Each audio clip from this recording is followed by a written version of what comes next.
ഒരു ചൂട് വാർത്ത ഇപ്പോൾ കോളിവുഡിൽ കറങ്ങി നടക്കുന്നു. തുപ്പാക്കി കത്തി ജോഡി വിജയ് AR മുരുകദാസ് വീണ്ടും ഒന്നിക്കുന്നു വിജയ് 62-ലൂടെ. മുരുകദാസ് മഹേഷ് ബാബുവിന്റെ ബൈലിംഗൽ പടവും ഇളയ തലപ്പത്തി ഡയറക്ടർ അറ്റ്ലി സംവിധാനം ചെയ്യുന്ന വിജയ് 61ന്റെ ചിത്രീകരണത്തിന് ശേഷം ഇവർ രണ്ടുപേരും ഈ മെഗാ പ്രോജക്റ്റിൽ ഒന്നിക്കുമെന്നാണ് വാർത്തകൾ. വിജയിന്റെ പിതാവ് SA ചന്ദ്രശേഖർ ആയിരിക്കും ഈ സിനിമയുടെ നിർമ്മാതാവ് എന്നാണ് ചിലർ പറയുന്നത്. എന്നാൽ വണ്ടർബാർ ഫിലിംസിന്റെ ബാനറിൽ ധനുഷ് ഈ സിനിമ നിർമ്മിക്കും എന്നാണ് വേറെ ഒരു വാർത്ത പറയുന്നത്.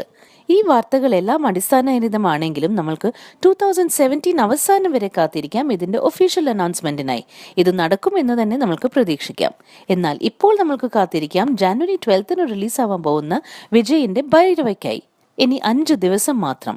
ഇതിൽ വിജയിന്റെ നായികയായി കീർത്തി സുരേഷാണ് എത്തുന്നത്. എൻ്റെ ഫാസിനേഷൻ എന്ന് പറഞ്ഞാൽ ഒരു പോയിന്റ് കഴിഞ്ഞാൽ I love lot of fantasy, VFX ഭയങ്കര ഇഷ്ടമാണ്. അപ്പോൾ ഫ്യൂച്ചറിൽ ദൈവം അങ്ങനത്തെ ഒരു അവസരം ഉണ്ടാക്കി തന്നാൽ I want to do a superhero movie.